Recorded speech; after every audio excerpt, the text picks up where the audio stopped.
Watching Kyle's unboxing videos again? Yeah, he always finds the coolest... No way! A robot dog? Gotta ask where he got it. Or use your Samsung Galaxy S24 Ultra. Just draw a circle around the dog on your screen, and it shows you where to buy it right in the app. Whoa, I just learned a new trick. And that for once, I beat Kyle to the next big thing. Circle it, find it with the new Galaxy S24 Ultra and circle the search with Google. Get yours now at Samsung.com. Internet connection required. Results may vary based on visuals.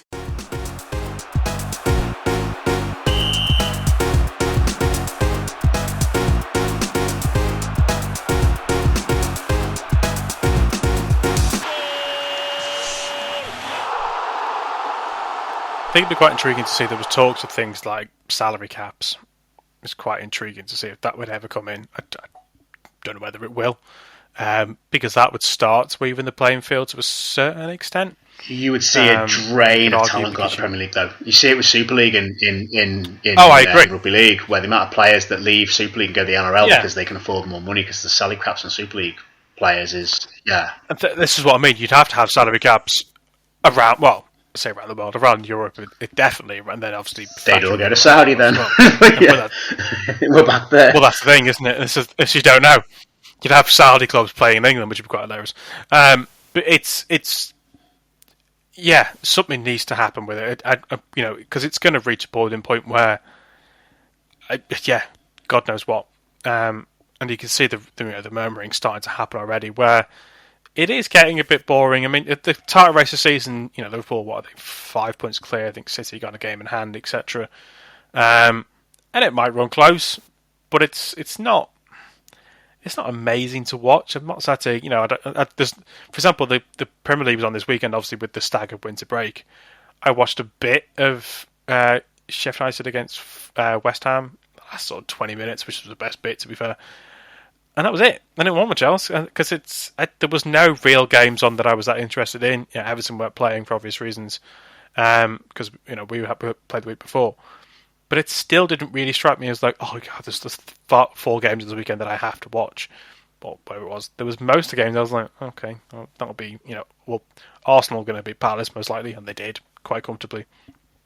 Was it Brentford? Forest was a 0-0 draw. 3-2 Brentford, mate. 3-2 that was the Ivan Toney show, mate. Sorry, wrong game. I'm getting mixed up with Brighton and Wolves. I was going to bring up Ivan Toney in a second, but there was no real games on that I was that fussed about. But if you want to link that through to the Ivan Toney situation, I've got some thoughts about that one. Yes, well, we've got a question regarding Ivan. Have we now? Well, we did. Yes, we have. Okay, yes. Fabulous. Bring it on. Go for it. Basically, was his approach, shall we say, to his goal-scoring free kick cheating or not cheating? That is the question. I'm going to throw it in there. Go on, Dak. Well, cheating, enhancing. He should have been pulled up on it. I think if we're looking at the pedantics of whether the ball's overhanging the corner segment of a pitch for a corner, it's got to be overhanging the line, or it can touch the line, but it can't do. But if you're looking at that, if the referee says that's where you're taking the ball from, that's where you're taking the free kick, whether that's where the foul was or not, if that's where the ref is saying he's going from, and then the wall is being set up 10 yards away, then he can't move that ball. I know if you were to, get a yardstick out, see what I did there rather than the meter stick.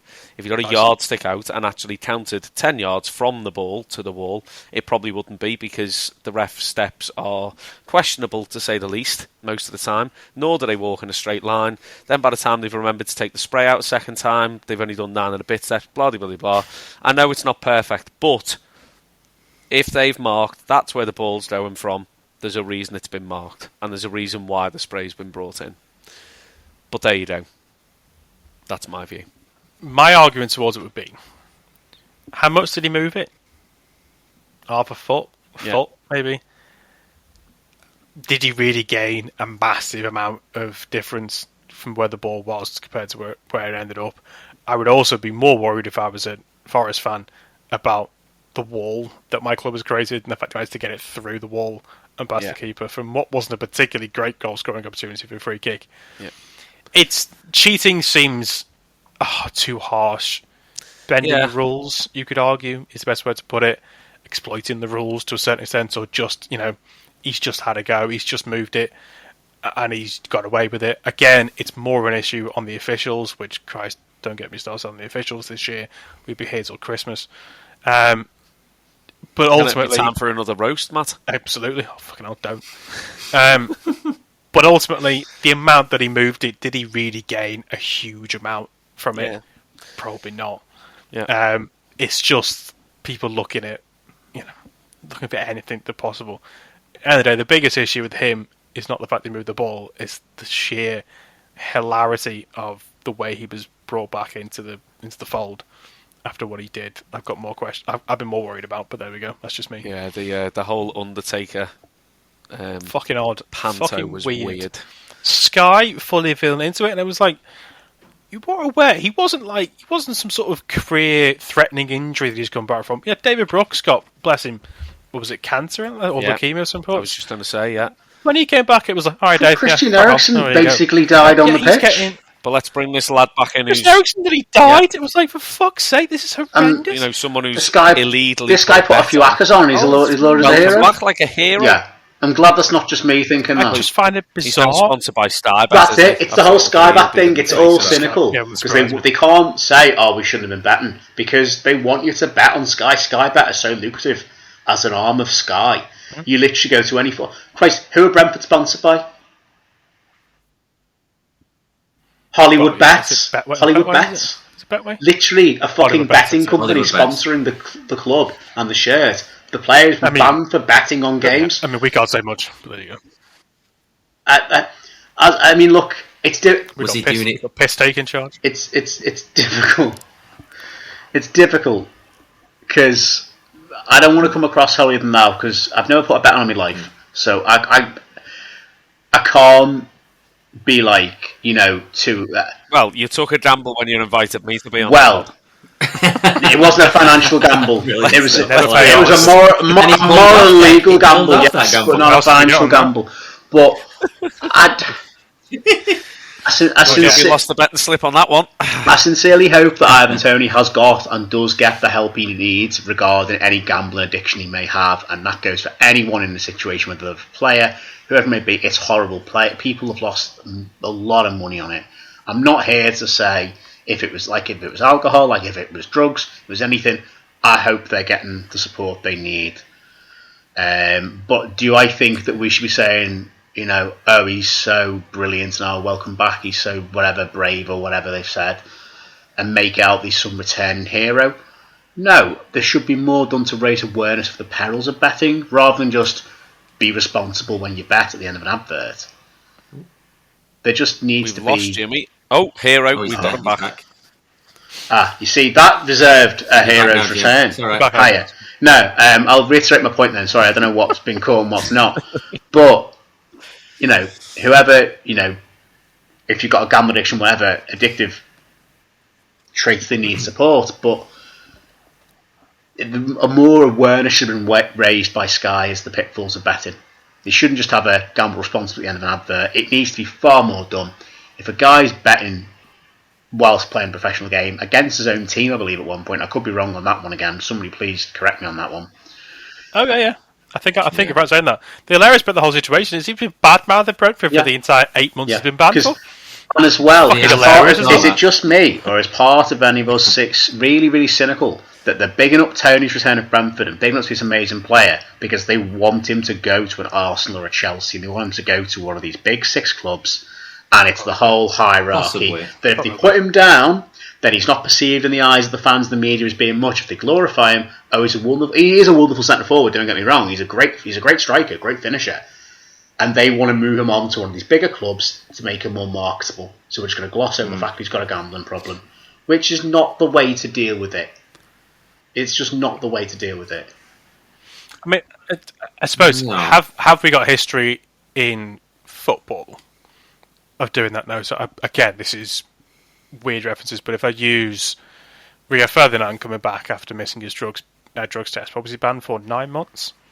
Pretty sure he got a bit of a hero's welcome when he came back. I think that was all televised, and it was all, he's back this week. And I'm pretty sure Eric Cantona got the same thing after being banned for how long it was after karate kicking a fan in the face. So there's an element of, there's a bit of history with it where people who don't necessarily justify a hero's welcome will get one. Just British culture, isn't it, Matt? Well, Drugs, yeah. Put a bet on. Karate kick someone in the face.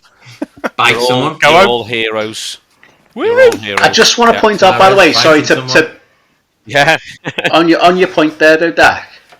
I want to broaden that to a wider point within British culture and football, if that's okay. And obviously, this weekend we saw the incident at Hillsborough with Casey Palmer, Sheffield Wednesday and Coventry. Who, Casey Palmer was racially abused by a Sheffield Wednesday fan, and both clubs have come out with a joint statement, and the authorities around that. Now, we have got. It seems to be a bigger societal problem these days that people feel more vindicated to say more horrendous things than ever before.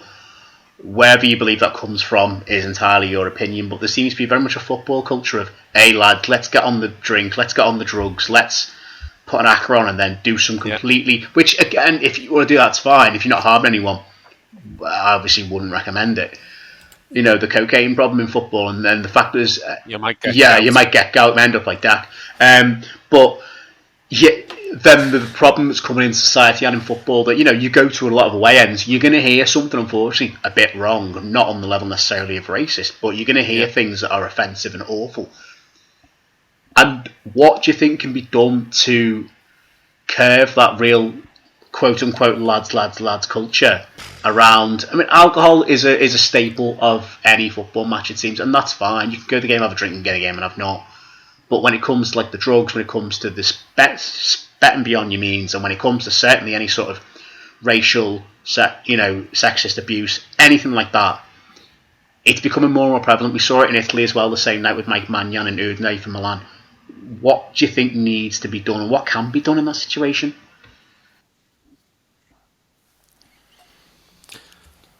I think I'll just make mine brief, but if you're talking about other sports, for instance, that's football that we're talking about in terms of we're getting a lot of bad things there, aren't we, in football?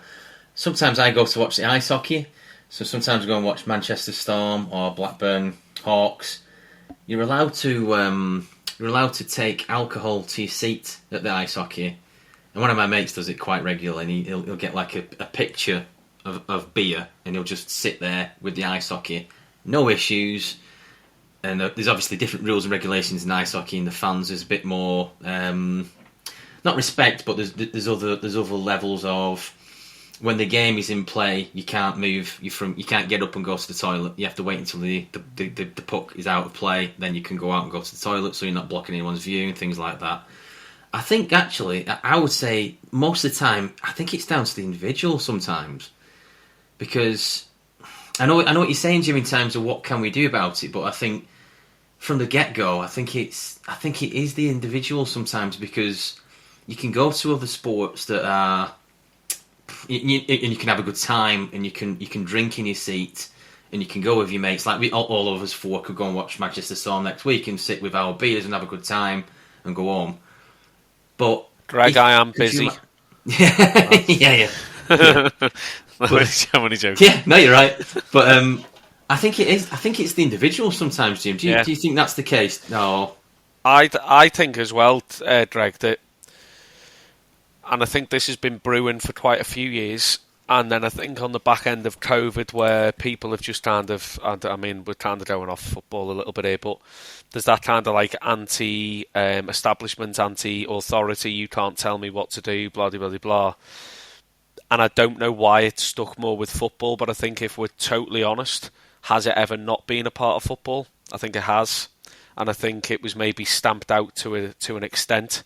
And I think it's come back and reared its ugly head. And I think, I mean, we've touched on this a few times, haven't we? I think with things like Twitter, well, X or whatever now as well, that just makes things 10 times worse as well. And I really don't know. I think it's something, obviously, for the authorities to try and sort, isn't it? I mean, as you say, you can go and watch so many other sports and it doesn't play a part where there's drink or where there isn't drink, and then it comes to football and it's kind of like societal norms go out the window and people just do whatever they want, which isn't right.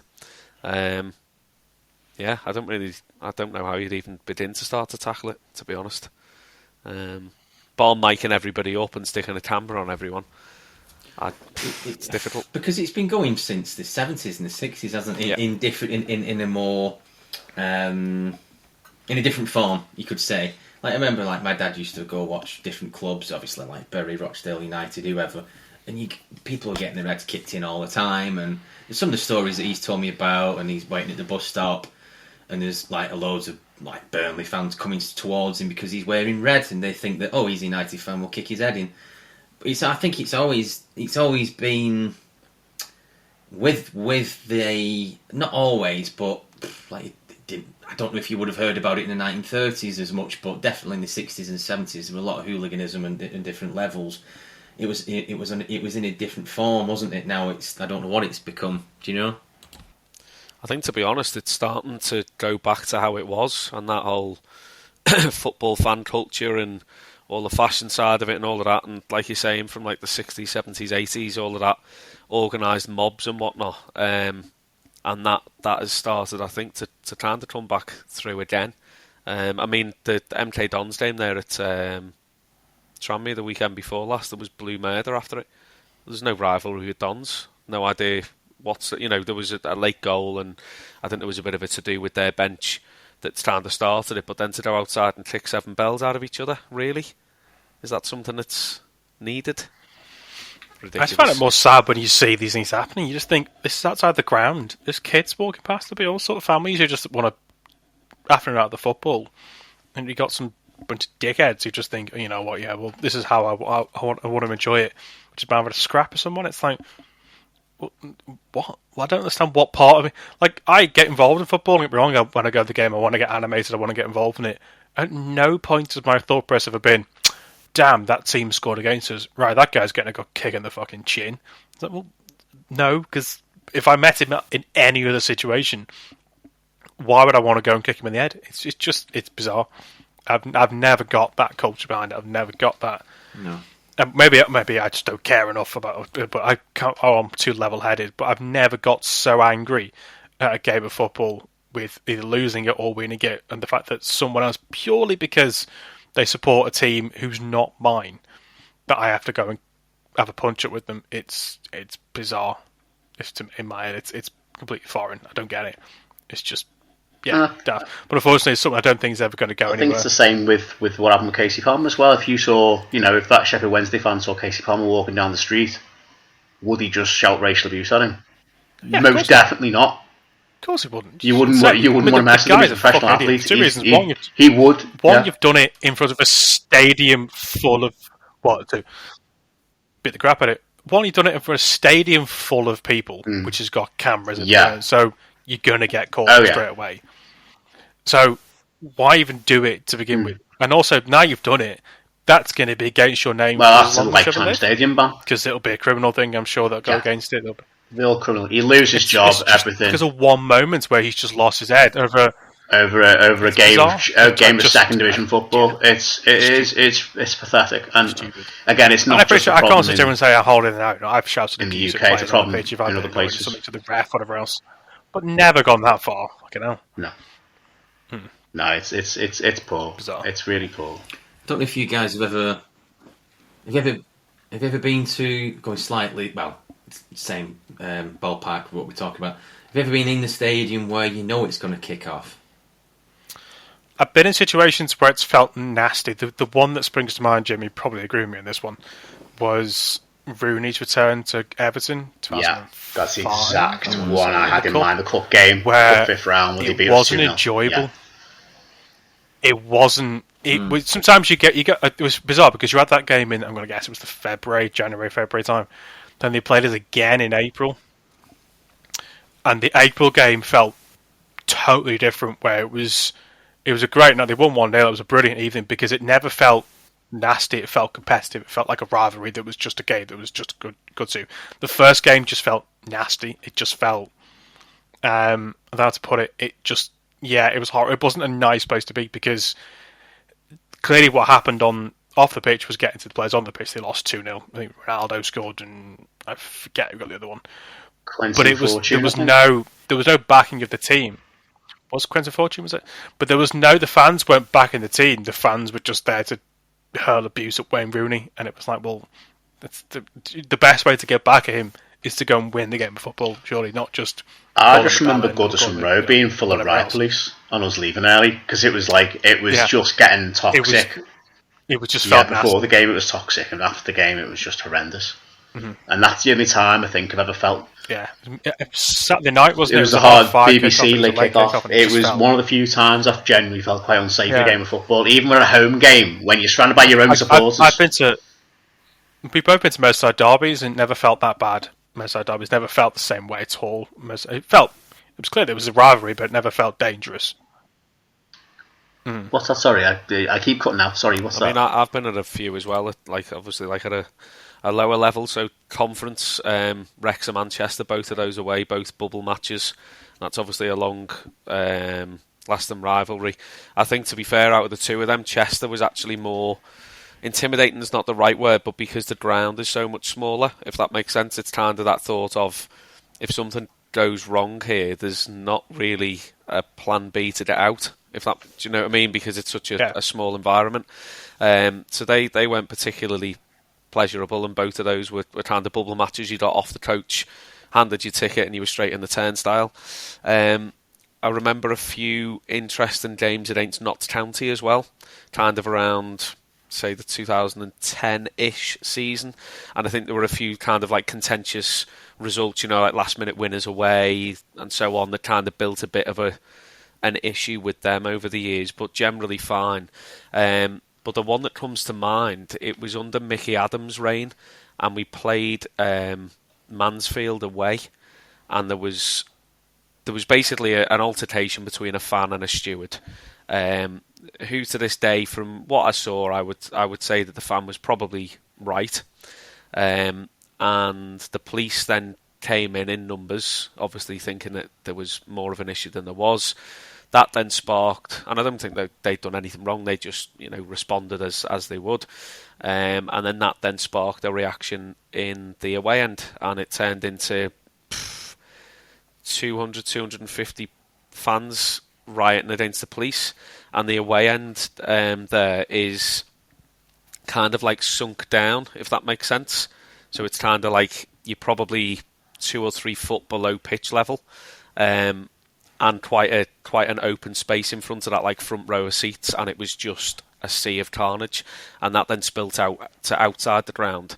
And one of the things that always stuck in my mind was there were fellas fighting outside the ground, and then they were sending women and kids back inside the ground to go and get the glass bottles from by the bar to bring out for them to throw at the police. And it was just like, you're there to watch it. Like, we were all annoyed. The club was in a terrible state of affairs at the time. A lot of basically what we covered with the Ian Hume episode, players that were being left out of the squad that shouldn't have been, and so on, and just like tactically inept performances. But there's a line, isn't there? Do you know what I mean?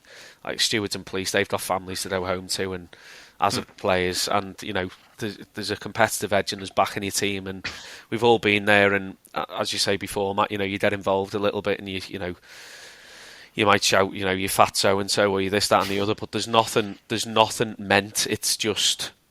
And it's not throwing that term, it's banter. It's light-hearted. It's stuff that you'd say to someone in a pub. Do you know what I mean? Or, you know what I mean?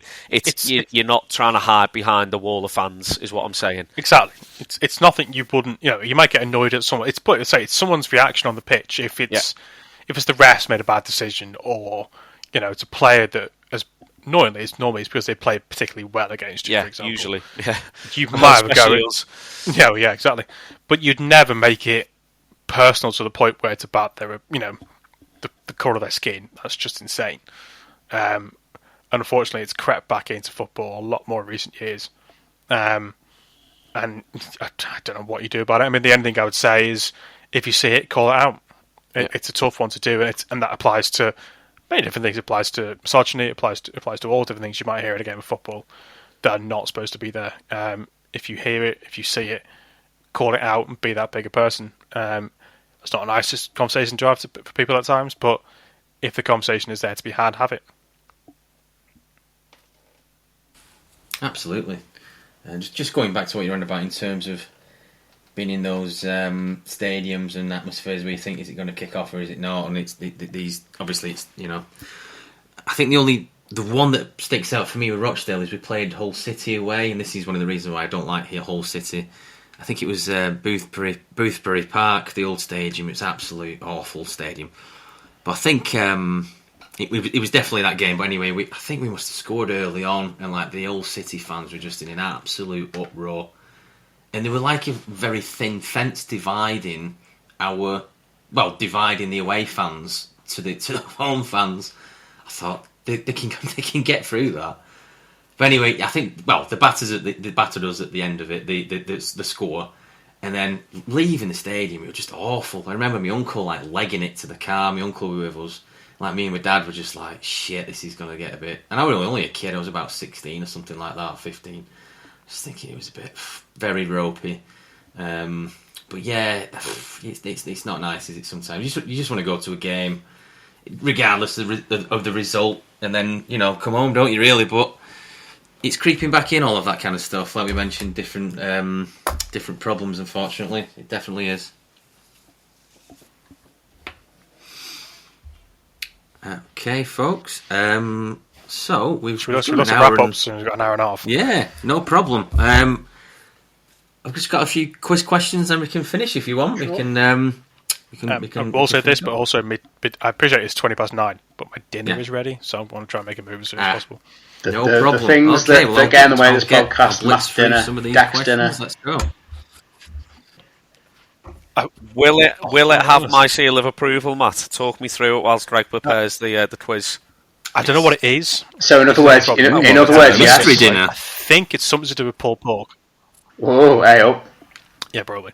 I think it's pulled pork. You're pulling your pork, Matt. Oh, pulled pork! I'm back in. Dek loves pulled his pork. Oh dear me. I'm back in for Matt's pulled pork. If we can make this as soon as possible, that'd be really nice because I'm actually quite hungry. Right, no problem. So, my questions for this edition. I found I was on Peter Reid's Twitter account the other day, and I'm so glad you said that. I should do. Just on Peter It's a regular Wednesday occurrence. What's Reedy talking Early about? hours Saturday morning. What's Reedy retreating What about? red wine is he drinking tonight? What's a great man? But anyway. Well, what is that? Speaking of ex-footballers, sorry guys, just interrupt you. Yeah. Ray Parler's Twitter page is hilarious because all that guy does is just get pissed and run. Seriously, follow Ray Parler. It's weird. Anyway, Greg, Jimmy does one of those. Just both. He's not drinking. Right. Okay. So I was on Peter Reid's Twitter account, and I thought, what's this link that he's put in his bio? So Jesus Christ. He's on. You've heard of is it Cameo? Fans. Well, it's a side hustle. This is a side hustle question. Ooh. So it's a bit like Cameo, where you can pay Michael Owen to give you a birthday message, like "Happy birthday, Steve. Hope you have a good birthday," and you can pay Michael Owen to do that, can't you? You've heard of is it Cameo? Do you think we should start one of those? Absolutely not. Yes. I'll be up for it. So anyway, absolutely not. So Peter Reid is part. Oh, and Jimmy's left on that note. But anyway, he can catch us up on this. So Peter Reid is on one called Memo, and it's an American version of Cameo, where you can pay Peter Reid to give you a birthday message, and other various football stars. There's loads of people on here. There's Michael Owen, Robbie Fowler, all kinds of stuff. So I thought I would just. I've screenshot some of the players that are on Memo, and I want you to try and guess how much they are charging for a happy birthday message. Okay. On Memo. Right. So I'm going to go for how much do you think Marcus Bent is charging for a video to say happy birthday to you? I'm hoping you pay me. Let's throw £22. Given he got done for some serious criminal shit a while ago. Gonna say, I'm going to do what, pounds or dollars? So it's in dollars here, unfortunately, because it's an American site. Gonna go $4. Okay. Which feels harsh on Marcus, because I can't be bothered working out the maths. But I can't imagine Marcus is getting many requests. But maybe a few. I don't know.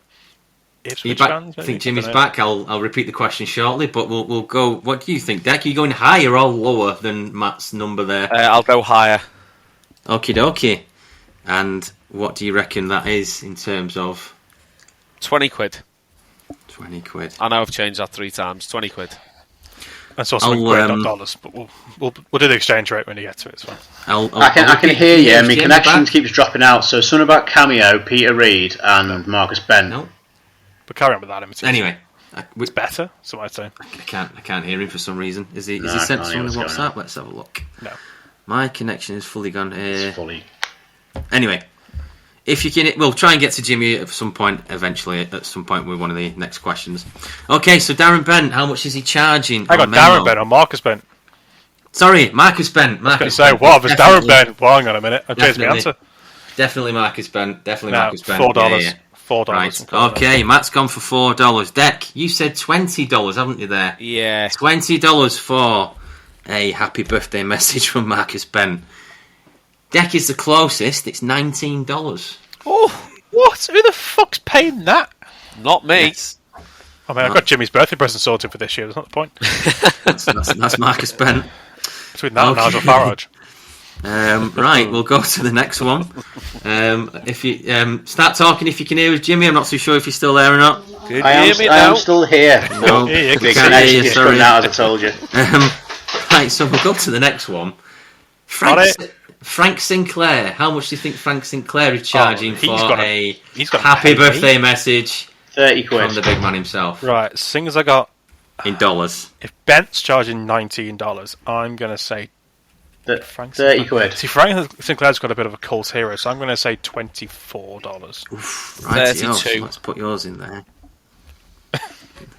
Very weird numbers for us to pick. 32. It's like a really weird charity auction. It is, isn't it? It really is. How much am I willing to pay? How much are you willing to pay to speak to Frank Sinclair? Okay, so Matt's gone for $24. Deck has gone for $32. And Matt's the closest. Matt is the closest. Frank Sinclair is charging $21.50. $21.50. $21.50 Frank for Sinclair to wish you a happy birthday. Yes. That's mental. I will just do two more and then we'll wrap up completely. Hang on. Do one more because it's best of three then. Yes, that's fine. Okay, we'll go for Michael Owen. Michael Owen, a happy birthday message or any message from Michael Owen on the American site Memo.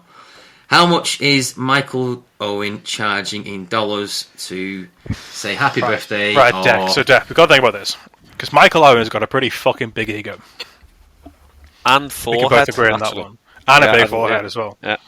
So hey, I think we might be getting to three figures here, personally. I would be inclined to agree with that. What do you know? So we both think, basically, we both think Michael Owen's a massive cunt, so that's fine. So I'm going to say $120. Ooh, that's going for 120. So yep. Jimmy has guessed 150 according to our WhatsApp group. So is it? Right. I was going to go with even Jimmy thinks he's a bigger cunt. I'm going to go with 125. Oh, smart. Right. So you've taken my 120, so 125. Sorry, Deck's gone for 125. Yeah. 125. So this is Michael Owen on Memo. For the record, I will not be paying him this, by the way. I've still got a life-size cut-out of him in my mum and dad's loft, signed. Have you? Why? Won it on a competition when I was about 10, less than that. What competition was this? McDonald's on Radio City. Oh, nice. Yeah. RIP, as of April. I know. So Michael Owen. Deck, you've gone for $125. Is that correct? Yeah. Matt has gone for $120. Mm-hmm. Jimmy is gone for $150.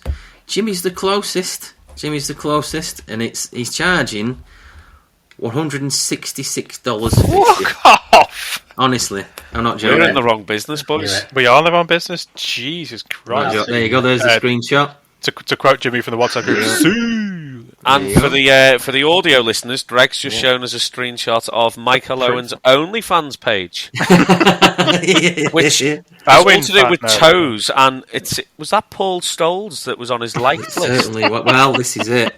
What a weird. So, Deck's 1-1, Matt's 1-1, and Jimmy's 1-1. Best of three. There you go. So okay, so you've all won around there. A cheeky little three-way on a Tuesday night. School sports day. Everybody wins. Everyone's got a medal. Everyone's a winner, apart from the PE teacher, who's absolutely knackered in the middle of the field.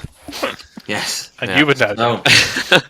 So yes, Deck has won the Darren Bent question. Matt won the Frank Marcus Sinclair. Bent. Which Bent was Marcus it? Bent. It is Marcus If Bent. it was Darren Bent, I want a recount because I've been sorry. I've shown you the screenshot. That's definitely.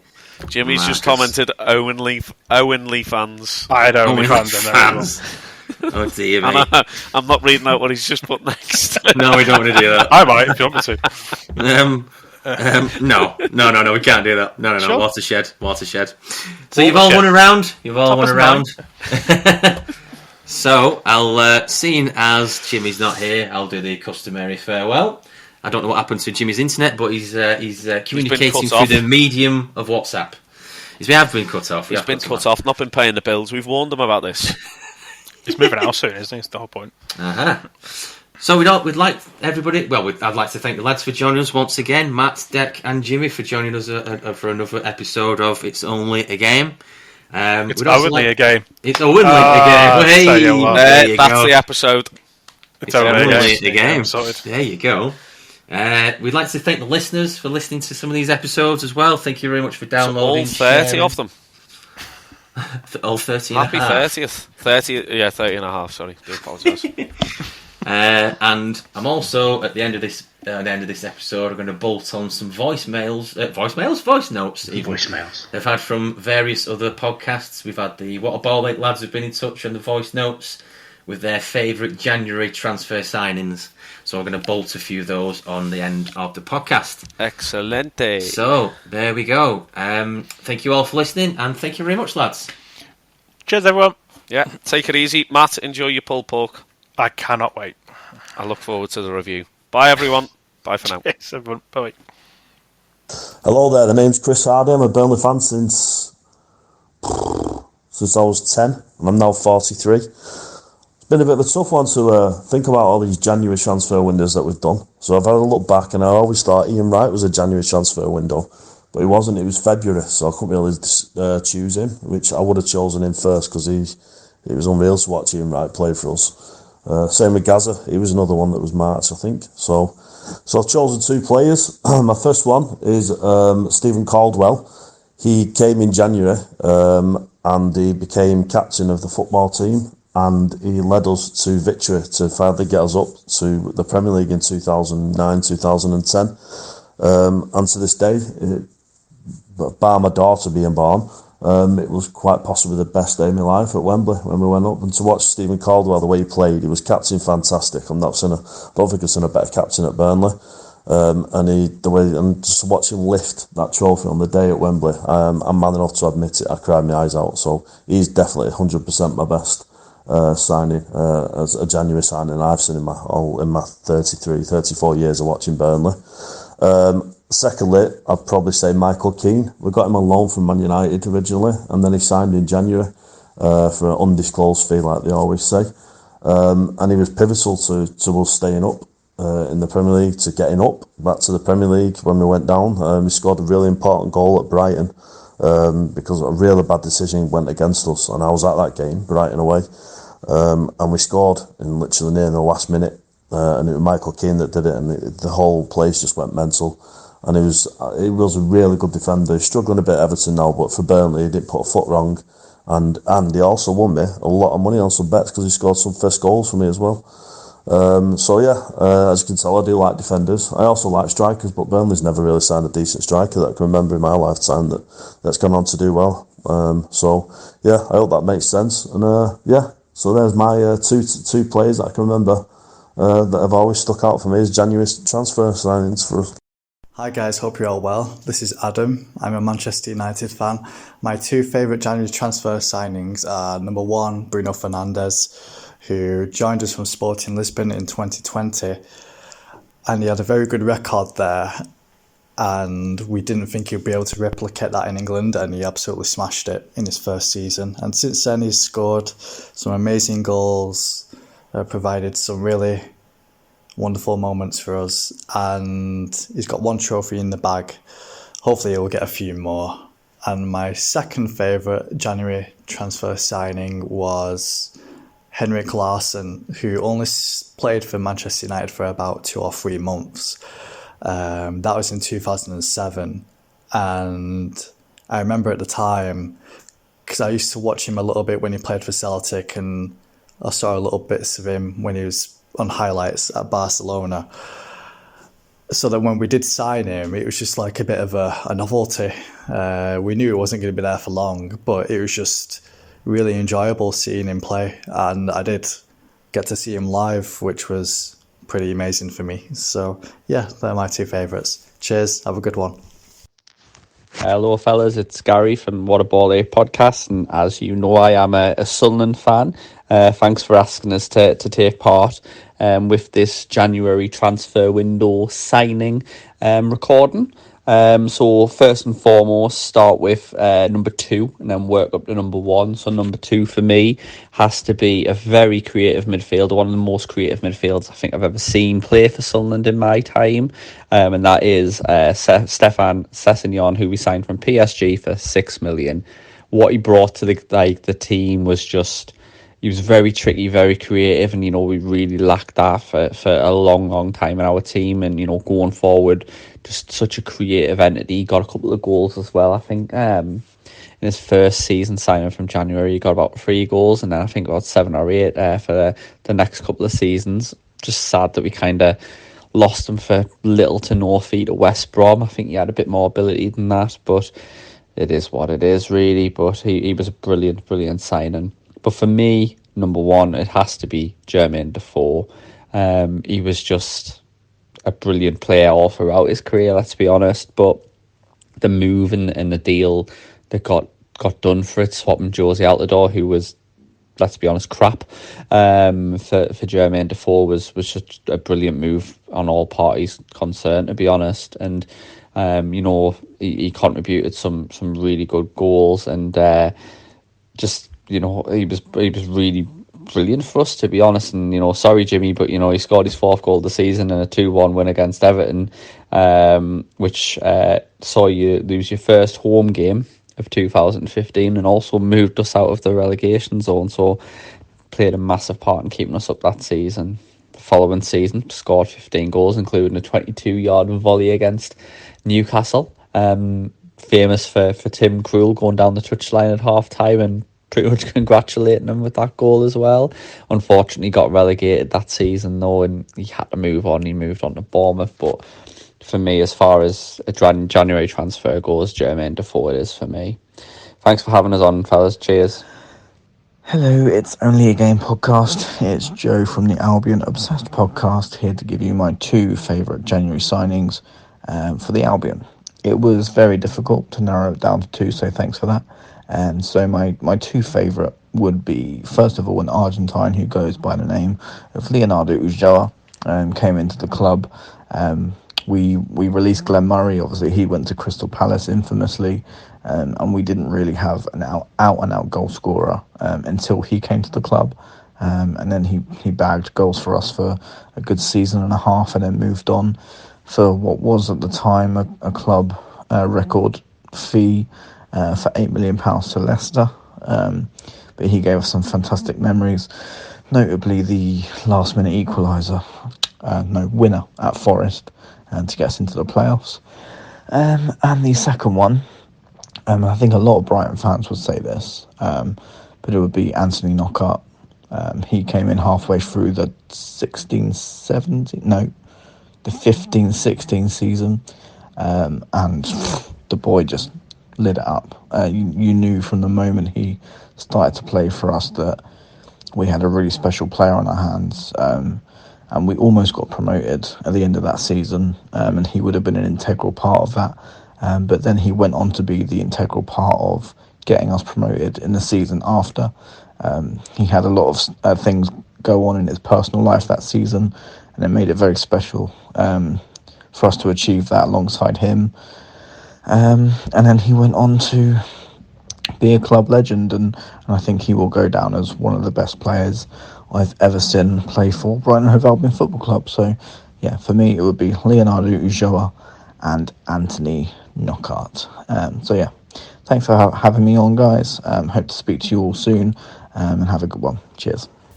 Hi guys, it's Mark from the Project Football Podcast, long-suffering West Brom fan for 36 years coming up now, I think.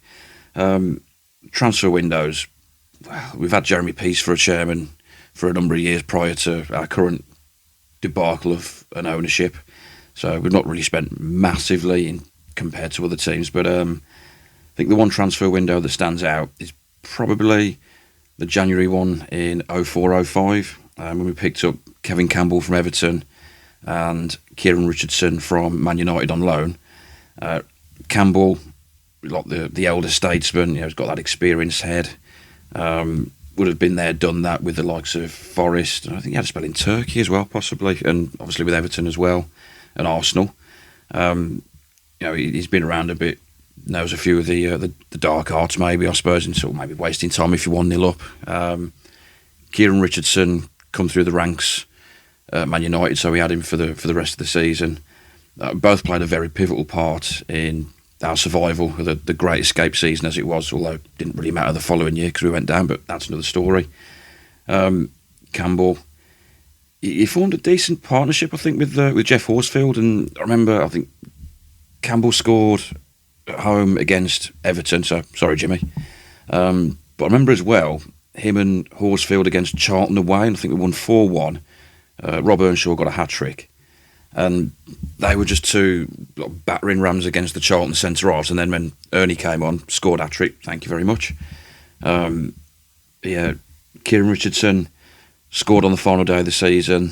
I think he scored a free kick against someone as well at home. I can't remember who that was against, but yeah, I say both massively played their roles in our survival that year. And it's a season, Albion fans that were able to remember it will do for many years to come. There's been great escapes since, but yeah, as far as that one goes, that was ours, and I think it was all boiled down to turning it around with those two signings. Well, thanks for having us on, lads, and keep up the good work. Hello everybody, this is Sam from the Absolute Football Podcast, giving you my two favourite January transfers for Manchester United. First up is the Serbian super machine that is Nemanja Vidic, who signed for Manchester United in January 2006. We bought him from Spartak Moscow for around £7 million, I think, and he was just an absolute phenomenon. It was a slow start, it was a tricky start. He came in at the same time as Patrice Evra, and it was a really difficult settling-in period for both of them. But over time, Vidic he became one of the greatest centre-backs in the Premier League era. He was just such a leader. He was determined. He was strong on the ball. He was mentally just so difficult to play against, aerially, physically, and also he was decent with the ball. Didn't give him enough credit. Obviously, he played alongside Rio Ferdinand, one of the best centre-back partnerships in Premier League history for me. Now, the second name might be a bit of a surprise to people, as he only played 30 matches for Manchester United. But in 2007, Manchester United had a bit of striking injury crisis, and we called on Henrik Larsson. He played 13 games, as I said, 3 goals he got in that time. He was just class. He came in immediately.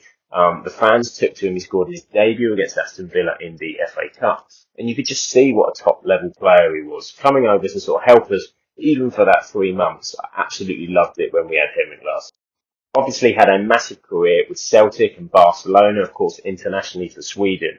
And we just saw what a great striker he was off the ball. He made some fantastic, intelligent runs. He was the focal point for our team, and he filled a massive gap for that 3 months. And I think Sir Alex Ferguson was absolutely brilliant to bring him in for that period, and it was key in another season where Manchester United won the Premier League title.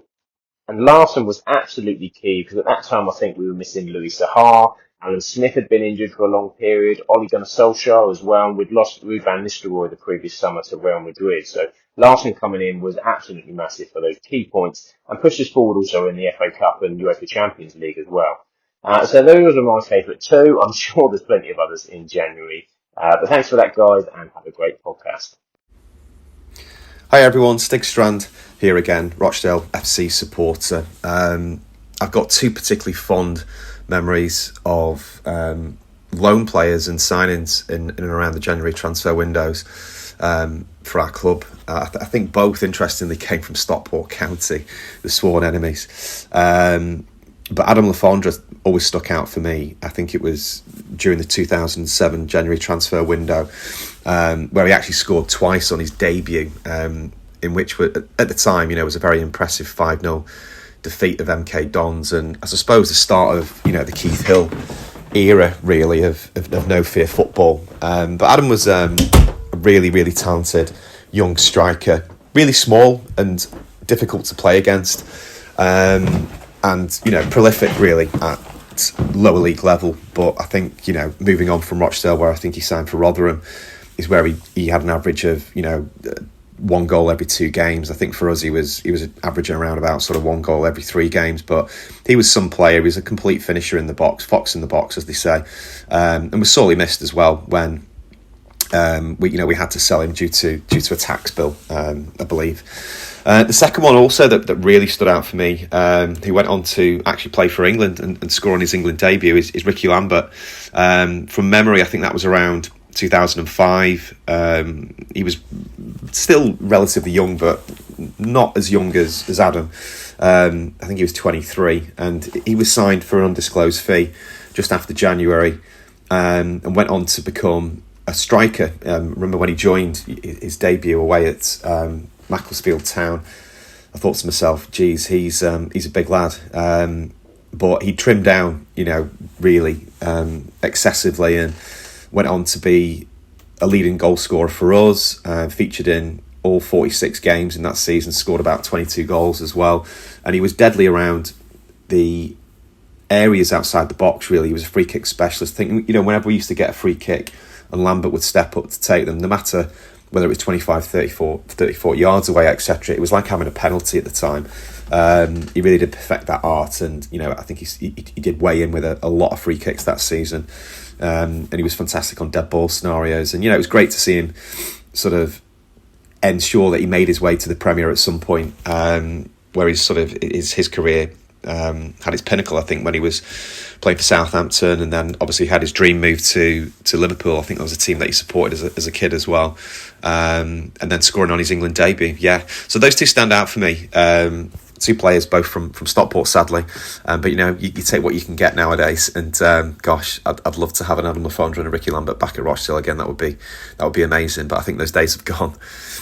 Hey lads, it's Manchester United fan Simon here. My 2 favourite signings are probably Nemanja Vidic as a long-term one. He didn't actually do much in that first initial stint between January and the end of the season, but over the next few years, alongside Rio Ferdinand, they won pretty much everything, and probably the best Manchester United defence of my lifetime. They were absolutely incredible as a partnership. And as more short-term one, we signed Henrik Larsson on loan one January, not even for the rest of the season, just for a little bit of time, but it was just one of those signings. He was a few years past his best, but it was just so exciting to have him there. It felt like a real superstar had arrived. He really added to United, particularly a few contributions during the Champions League run that season, and he was just like a real bit of stardust for Man United. I mean, compare that to the modern day January transfers that Manchester United have, I think you'd have those two of without fair cost every day.